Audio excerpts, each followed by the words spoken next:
இன்றைக்கி நம்ம தோட்டத்தில் கட்டிங் வேலை தாங்க ஆரம்பிச்சிருக்கேன்.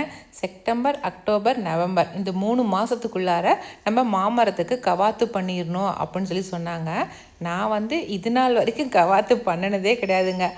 மாமரம் சூப்பராக வளரட்டும் வளரட்டும் அப்படின்னு அப்படியே கூடாரமாட்டம் வளர்த்தி வச்சுருந்தேன். அந்த மாதிரிலாம் வளர்த்தவே கூடாது. சூரிய ஒளி நடு மரத்தில் படணும்.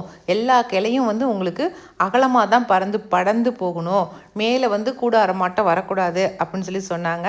அதுக்கப்புறம் தாங்க மனசு வெட்டவே ஆரம்பித்தேன். நாம் வச்ச செடியை நாமளே வெட்டுறதுக்கு மனசு வருங்களா? அதனால தான் நான் வெட்டாமல் விட்டுட்டேன். ஆனால் அதுவே அந்த மரத்துக்கு ஆரோக்கியம் இல்லைங்கும் போது நம்ம கட்டாயம் வெட்டி தானங்க தீரணும்.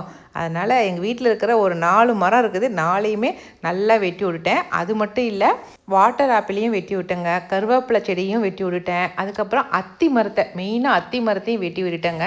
உடனே என்னமோ நீங்களே போய் வெட்டின மாதிரி பில்டப் கொடுக்காதீங்க அப்படின்னு நினைக்காதீங்க. அவரே வெட்டினாலும் நாம் எந்த கிளையை வெட்டுங்கன்னு சொல்கிறோமோ அதுதான் வெட்டுவார்.